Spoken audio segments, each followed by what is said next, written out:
They thought it would be a routine interview, a late-night sit-down between a controversial royal and a fearless host. But by the end, one was escorted out by security, and it wasn't the host.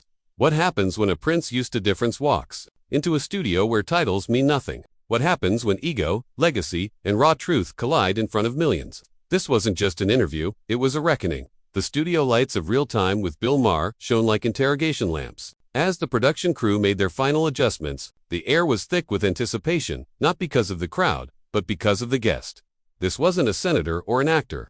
This was Prince Harry, a royal turned rebel, a man who'd abandoned centuries of tradition and now wore defiance like a crown. Backstage, Prince Harry stood before a mirror, adjusting the cuffs of his tailored navy jacket. His eyes, cold and slightly narrowed, scanned his reflection.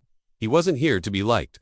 He was here to be heard. His team had pitched this as a chance to control the narrative. But anyone who knew Bill Maher also knew that narratives didn't last long in that studio unless they held up under fire. Maher, seated behind his iconic desk, glanced at the cards and let out a dry chuckle. "A prince," he murmured. "Let's see how royal the ego is tonight." The cameras rolled. The audience applauded as Bill welcomed his viewers. "Tonight," he said with a half smile, "we have a man who walked away from Buckingham Palace but never quite walked away from the spotlight. Please welcome Prince Harry." The applause rose again, this time mixed with an undercurrent of curiosity, even tension. Harry strode onto the stage with a confident, almost arrogant air. He nodded to the audience, but didn't smile. When he sat opposite Bill, he crossed one leg over the other and leaned back, exuding a casual dominance. "Good to be here," Harry said. "Not warm, not cold, just calculated." Bill cut straight to it. "So, Harry," he began, "how's life in exile?" The audience chuckled. Harry didn't. "It's not exile when it's your choice," he said coolly. "I left behind toxicity, not home." Bill raised an eyebrow. "Toxicity? You mean like palaces, parades, and titles?" Harry leaned forward slightly. "You'd be surprised how suffocating gold-plated cages can be," Bill Maher chuckled. "Fair enough, though. I'd imagine most of us watching wouldn't mind a few of those cages." The first few exchanges were playful, but not light. There was an undercurrent, someone saying, something sharp beneath the surface. Bill shifted gears. "Let's talk about the book. Spare.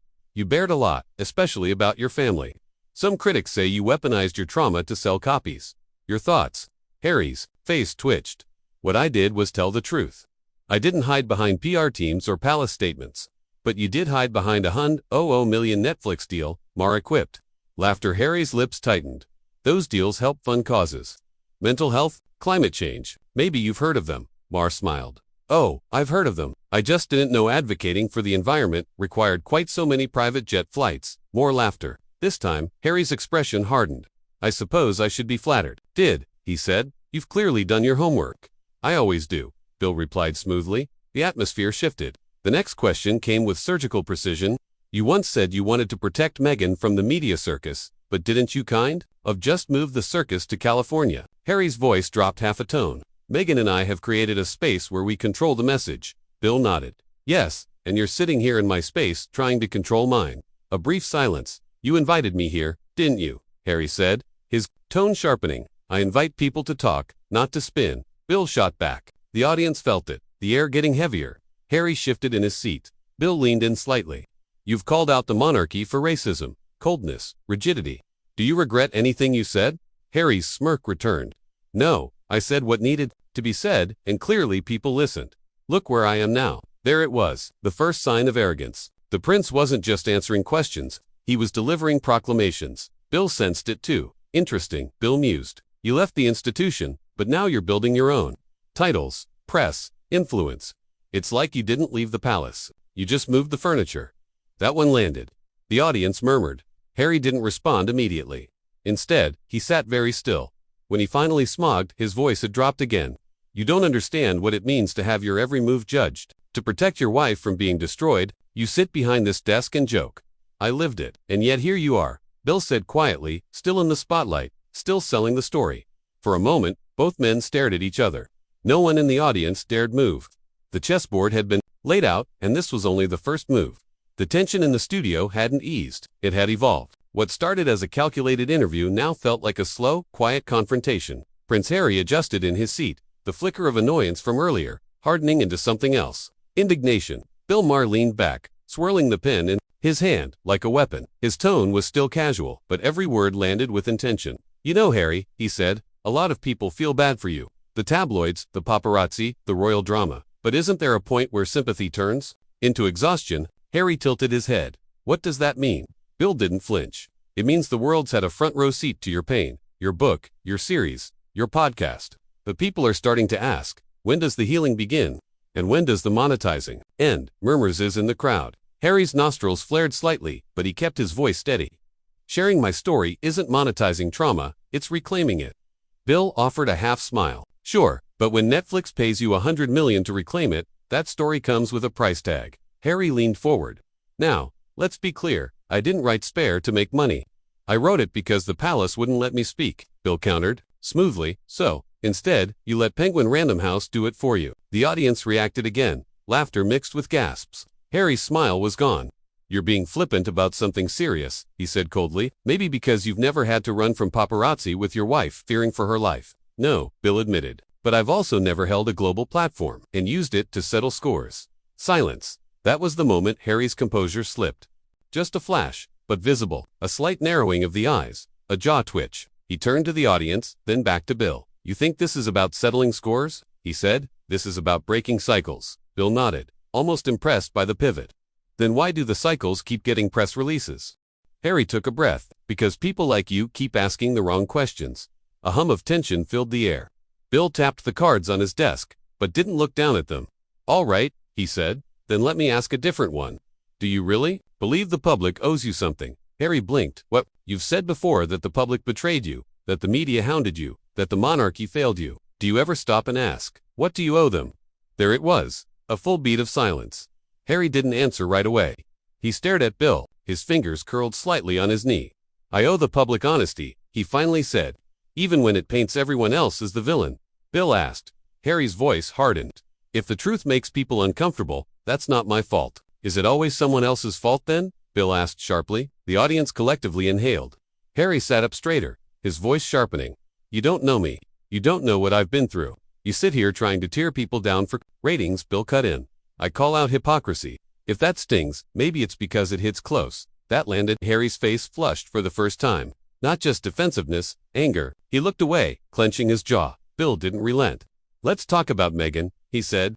Harry turned back slowly, his eyes narrowing. "Careful." Bill ignored the warning. "You've said she was targeted, mistreated, even driven to despair."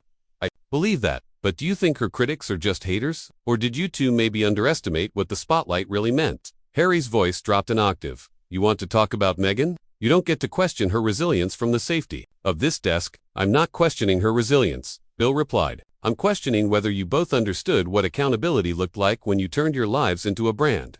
Harry stood then, not entirely, but enough to shift the energy. His hands gripped the armrests. "We didn't turn our lives into a brand, the world did. We're just surviving it." Bill nodded. "And why come back into the fire?" Harry stared at him to take control of the flame. There was applause, but it was hesitant, divided. Some viewers admired the comeback. Others noticed the edge in his tone, the flicker of arrogance. Bill Maher sat still for a beat. "Control," he said softly. "That's the word, isn't it?" Harry didn't respond.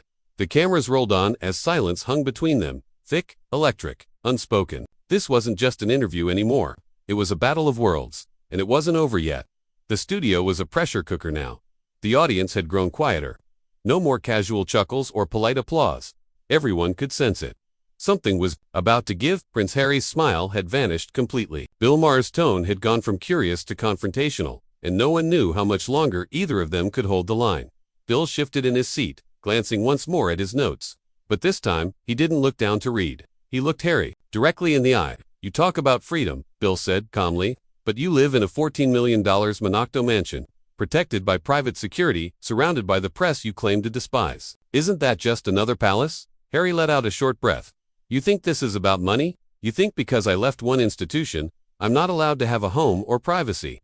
"I think," Bill replied, "you want to be seen as a victim while living as a king." Gasps rippled through the audience. The camera zoomed slightly tighter on Harry's face, just enough to catch the subtle twitch in his eye. He didn't blink. "You don't know what it's like to be hunted," Harry snapped. "To have your wife, your children, dragged through the tabloids daily. Then why keep feeding the machine?" Bill interrupted. "Books, documentaries, interviews. You say you want peace, but you keep inviting war." Harry sat still for a moment, then suddenly leaned forward. His tone sharp, low and cold. "You don't get it," he said. "You never did. I'm not here to please you. I'm here because I have something to say." Bill matched his gaze. "Then say it, but don't pretend it's altruism. This is branding. This is performance." "Dear," Harry's voice rose. "This is my life." Bill raised a brow. "And you sold it." The air collapsed. It was the moment everything snapped. Harry's face wrinkled. He sat up foily now, staring Bill down. "You're not a journalist," he said loud enough that the cameras caught every word. "You're a cynical entertainer who gets off on humiliating people." Bill's smile faded. His voice dropped to a whisper more dangerous than a shout. "And you're a prince who left royalty only to crown yourself the martyr of modern media. Tell me, when does the curtain fall?" Harry stood. The studio erupted in murmurs. His attention had transformed into visible discomfort. Even the producers backstage looked at each other, unsure if they should cut to commercial. Harry pointed a finger at Bill. "You don't deserve this platform," he said. "You twist pain into punchlines, and you twist truth into narrative." Bill countered, still seated, unshaken. "That did it." Harry looked off stage and motioned to his team. He didn't even wait for them to approach. He began walking toward the edge of the set. The audience was frozen. Everyone stared. Some looked down, embarrassed for him. Others just watched in disbelief. Bill didn't call after him. He simply turned to the camera and said, "Ladies and gentlemen, that was Prince Harry. He came to speak his truth, and we just heard it loud and clear." Harry stopped at the edge of the stage. Without turning around, he muttered loud enough to be picked up by the boom mic, "This was a mistake." Then he disappeared behind the curtain. Silence. Bill Maher sighed and straightened his papers. "Well, not exactly the ending I expected." The audience didn't laugh. It wasn't funny anymore. It was history. Prince Harry had reached the edge of the set, but something in him refused to walk away just yet. His team was whispering frantically behind the curtain, gesturing for him to exit. But the weight of the silence, the eyes of the audience, the millions watching live, the humiliation burned into him. His pride anchored him to the floor. He turned back one step, then another, and just like that, Prince Harry walked back onto the stage. Bill Maher watched him with narrowed eyes. "Something to add?" he asked calmly. Harry didn't sit. He stood, directly across from the desk, arms crossed, tension radiating off him. "You think you've won something here," he snapped. "You sit behind a desk, taking shots at people who've lived more in a year than you'll experience in a lifetime." Bill stayed seated. "Is that what this is about?" "When and you humiliated me," Harry barked. "You ambushed me under the guise of an interview." Bill shrugged. "You walked onto this set expecting to be ripped. That's not how this works. You're not in the palace anymore." Harry's face twisted. "I gave up everything for a better life." "No," Bill replied coolly. "You walked away and dragged the crown through the mud on your way out, then sold the dirt to Netflix." The audience gasped. Again, Harry leaned in, lowering his voice. "Watch yourself." There it was, the threat, no longer veiled. Bill finally stood for the first time all night. His posture shifted, no longer relaxed, no longer smirking. This wasn't entertainment anymore. It was confrontation. "You don't intimidate me, Harry," he said. "I've debated presidents. I've outlasted cancel culture, and I've survived people far more dangerous than you." "I'm not dangerous," Harry sneered. "I'm just done being polite. That much is clear," Bill said sharply. "But let me be just as clear. You're a guest here. You don't get to hijack the show because your ego took a hit." Harry stepped closer. "You're still talking like I haven't already destroyed your career tonight," he hissed. "You think people will side with you after this?" Bill raised an eyebrow. "I think they just saw who you really are, and it wasn't the hero in your memoir." From the audience, dead silence. Not a clap, not a cough, just raw electricity. Security began approaching quietly from the side of the stage. Sensing the shift, Harry's voice dropped again. "You think this is over?" "No," Bill said. "I think you're over." He turned to the cameras. "Ladies and gentlemen, this episode has taken a turn I never anticipated. We invited a guest, we got a tantrum. This isn't journalism anymore, it's damage control. And out of respect for this platform, our audience, and basic decency, this interview ends here." The studio erupted, not with applause, with disbelief. Prince Harry stood frozen. "You can't end it like this," he said. "I'm not ending it," Bill snapped. "You did 10 minutes ago, the moment you turned this into a royal meltdown." Security reached the stage. Harry turned sharply toward them. "Don't touch me." They didn't. Bill spoke softly now, but his words hit harder than ever. "You want privacy, then leave. You want peace? Start with accountability. But if you think you can show up, insult everyone, and still demand respect," he pointed to the curtain, "then it's time you learn that even princes don't get to rewrite the rules here." Harry clenched his jaw. "You'll regret this." Bill didn't flinch. "I'd regret letting you continue." And just like that, Harry was escorted off the set. No royal wave, no grace, just the sound of expensive shoes storming across a cheap stage floor. As the lights dimmed slightly and the closing theme rolled, Bill faced the camera one last time. "I think tonight we learned something very simple," he said. "A title doesn't make a man, and entitlement doesn't make a point."